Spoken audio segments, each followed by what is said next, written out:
Athletic Bilbao have never been relegated from the Primera Division. It's something to be admired, I have to say. Well, there's three of them round. He's still going. Look at this, Kevin. It's a brilliant run from Messi. Did he go all the way? Le dribble est un principe fondamental tellement populaire que beaucoup de joueurs veulent être bons dans ce domaine. C'est certainement l'un des moyens les plus efficaces de détruire et d'humilier les défenseurs, mais en même temps, le dribble peut être très difficile à réaliser. Maîtriser ce geste est compliqué. De nombreux amateurs ou même des joueurs professionnels n'ont pas réussi à dribbler les défenseurs, soit à cause d'un mauvais mouvement technique, soit peut-être parce qu'ils n'ont pas utilisé la bonne forme de dribble. Maintenant, vous demandez peut-être quelle est la bonne forme de dribble. Existe-t-il même une bonne forme de dribble? La créativité et la feinte parfaite sont essentielles. Le meilleur exemple en est certainement Messi et Hazard. Ils ont tous deux perfectionné les feintes corporelles et les ont utilisées correctement. Elles sont donc devenues une arme fatale. Non seulement eux, Cristiano Ronaldo et Neymar Jr., sont également des exemples parfaits de la créativité, dans lesquels ils ont utilisé chaque astuce du livre pour dribbler les joueurs et absolument divertir le public. Dans la vidéo d'aujourd'hui, je vais vous donner les secrets du dribble avec créativité et feinte perfectionnée. D'abord, quand dribbler le ballon? Le problème avec le football, c'est que vous n'êtes pas seul. Vous devez réaliser que vous avez vos propres collaborateurs avec lesquels vous pouvez jouer. Et le point est que le dribble n'est qu'une option, après tout. Vous pouvez toujours passer et vous associer à vos coéquipiers pour marquer des buts et gagner le match. Mais bien sûr, dans certains cas, vous devez savoir quand et où dribbler, car le dribble lui-même est très populaire pour créer des espaces pour votre équipe. C'est très important pour toutes les positions, même les arrières et les gardiens de but. Le dribble est essentiellement une compétence de création d'espace, mais encore une fois, pour devenir un meilleur dribbleur dans le jeu, il est parfois préférable de ne pas dribbler et de jouer en tant que joueur d'équipe. Deuxièmement, quel genre de joueur êtes-vous? Ce que je veux dire par là, c'est quel genre de style de jeu préférez-vous? Si nous comparons Messi à Neymar, il dribble très différemment. Messi utilise des feintes de corps, et chaque dribble est super efficace. Mais le problème est qu'il manque de créativité.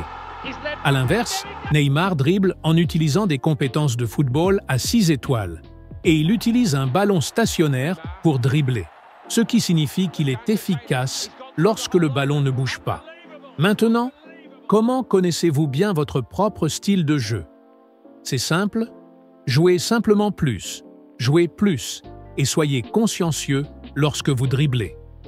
Dribblez-vous lorsque le ballon bouge ou lorsque le ballon est immobile? Troisièmement, soyez efficace.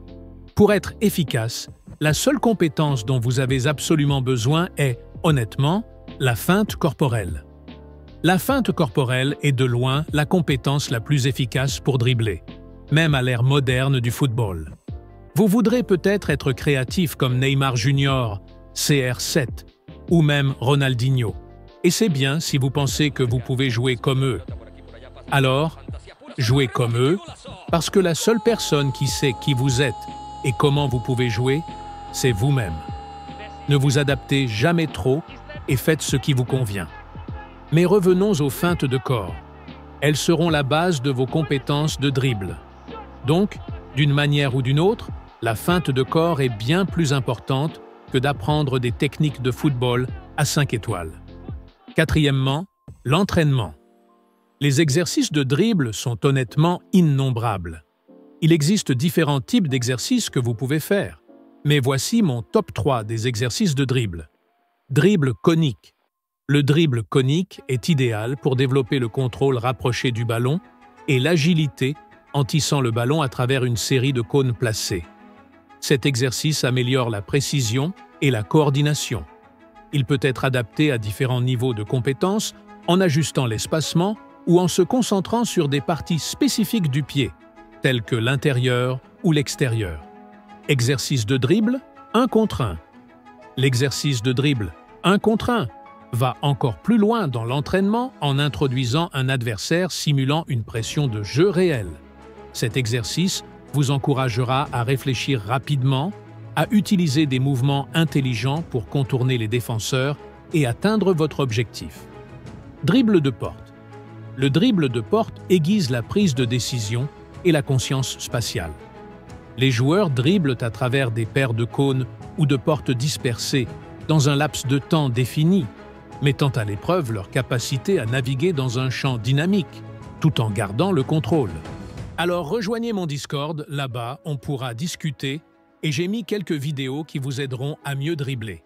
Lien dans la description. Voilà, c'est tout pour cette vidéo. J'espère que cette vidéo vous apprendra et fera de vous un meilleur joueur. Merci beaucoup d'avoir regardé et n'oubliez pas de rejoindre mon groupe Discord, lien dans la description, et de vous abonner, partager et d'aimer la vidéo. À bientôt.